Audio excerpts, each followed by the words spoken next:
નવો નાસ્તો ટેસ્ટમાં ખૂબ સરસ લાગે છે. હેલો એવરીવન, આજે આપણે બનાવશું બધાને ભાવે તેવો એકદમ નવો નાસ્તો. તો ચલો જરા પણ વાર કર્યા વગર રેસીપી શરૂ કરીએ. એક બાઉલમાં મેં અડધો કપ જેટલું સોજી લીધી છે. સોજી જો તમારી પાસે મોટી હોય તો તમે મિક્સરમાં એને દળી લેજો. હવે અંદર 1/4 કપ જેટલું દહીં એડ કર્યું છે અને પછી જરૂર મુજબ પાણી એડ કરી તેને સારી રીતે હલાવી મિક્સ કરી એક બેટર રેડી કરીશું. તેમાં લમ્સ ન પડે તેનું તમારે ખાસ ધ્યાન રાખવાનું છે.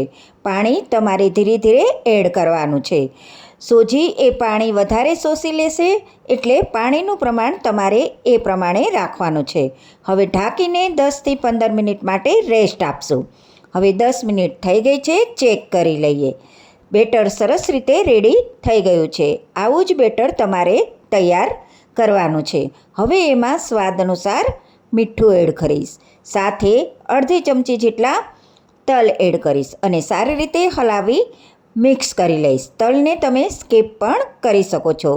નોનસ્ટિક તવાને મેં ગરમ કરવા રાખી દીધો છે.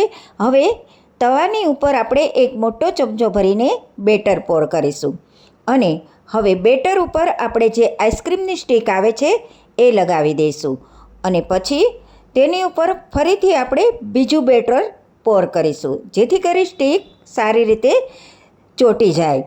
હવે તેની ઉપર આપણે થોડોક મરી પાવડર સ્પ્રિંકલ કરીશું અને પછી બીજા ઉપર આપણે લાલ મરચું પાવડર સ્પ્રિંકલ કરીશું. તમે તમારી ફ્લેવર મુજબ પસંદ કરી શકો છો. હવે ઉપર થોડું તેલ લગાવીશું અને સ્લો ટુ મીડિયમ ફ્લેમ ઉપર આપણે એક સાઈડ કૂક કરી લઈશું. હવે આપણે બીજી સાઈડ પલટાવી એને પણ કૂક કરી લઈશું. આવી રીતે તમારે નાસ્તો તૈયાર કરવાનો છે. આ નાસ્તો તમે છોકરાઓને લંચ બોક્સમાં પણ આપી શકો છો. આવી રીતનો નાસ્તો બનાવીને આપવાથી છોકરાઓ ખુશ થઈ જશે.